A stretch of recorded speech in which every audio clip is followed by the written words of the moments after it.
Madam and Mr. Speaker, members of the Honorable House, and members of the proposition group, we stand firmly opposed the motion, the idea of universal free meals, MBG, makanan bergizi gratis, is certainly appealing on the surface. Rooted in noble intention to fight hunger and improve nutrition. However, this is a dangerous policy wrapped in a compassionate disguise. The propositions plan in fundamentally inefficient, fiscally irresponsible, and fails to address the root causes of malnutrition effectively. Today, as the first opposition speaker, I will establish our team's case by exposing three critical flaws in the proposition's model. The first one, the immense and unsustainable economic burden. Two, our second, the inherent inefficiency and failure to target those most in need. Third, the logistical nightmare leading to massive food waste and poor quality. The proposition frames this is a simple, necessary investment. We argue it is a colossal, untargeted expense, providing universal free meals (MBG) to all students, rich and poor alike, is an exorbitant misuse of taxpayer money. Conservative estimates put the annual cost of such a massive program in the hundreds of trillions of rupiah. This burden will inevitably strain our national budget, leading to two equally detrimental outcomes. Either essential funding is diverted from truly critical sectors, or we are forced to accumulate crippling national debt. The core issue is lack of targeting. Do we truly need to use limited public funds to subsidize the meals of the students whose parents can already afford to pack them a healthy lunch? A universal approach dilutes the impact of our limited budget. This is not about being against helping the poor.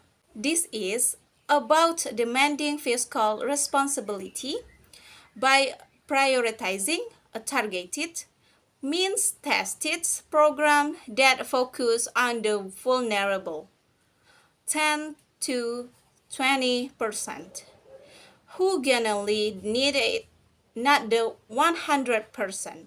Secondly, the sheer scale of this universal program guarantees a logistical nightmare that promises the very nutrition quality they promise. Imagine the supply chain coordinating the daily delivery of fresh, high-quality food to tens of thousands of schools across varied geographical quality terrain.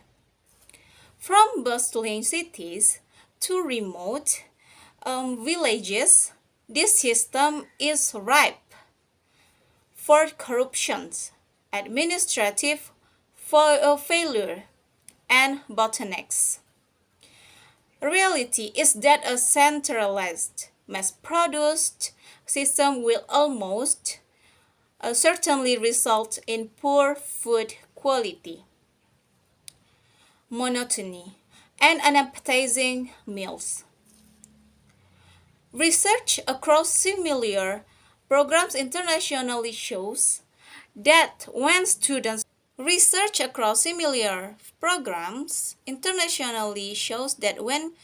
students find the food unappealing due to taste, lack of variety, are conflicting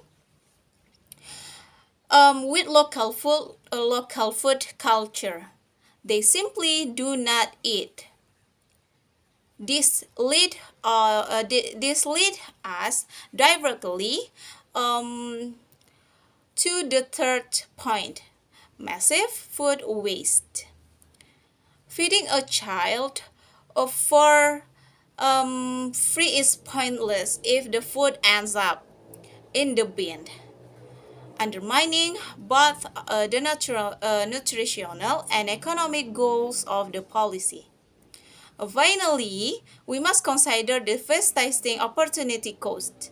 Every rupiah spent on a universal program is a rupiah that cannot be spent on our nation's truly pressing educational deficit.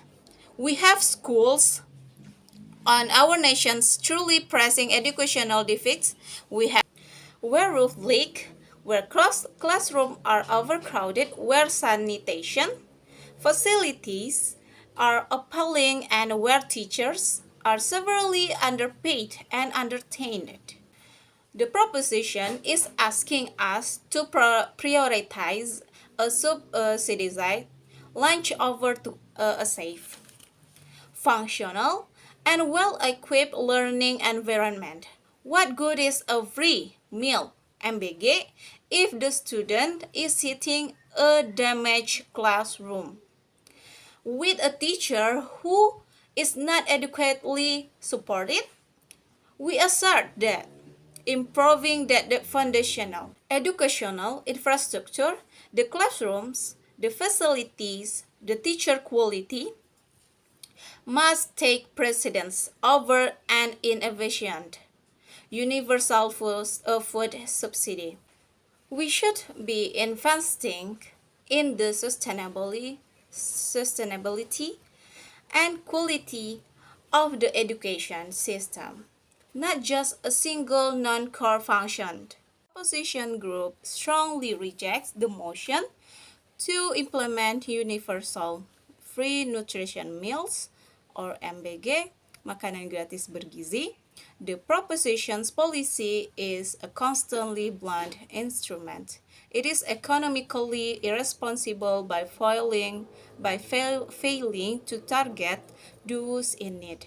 It is logistically flawed, leading to unavoidable waste and poor quality. Okay, and it represents a grave misallocation of resources that should be directed toward fixing the critical structural deficiencies within our education system. The children who truly need help deserve a better, more focused solution. We must be effective stewards of public funds, not spendthrift populists, for these crucial reasons of fiscal prudence, logistically viability, and resource prioritization. We urge this House to reject the motion. Thank you.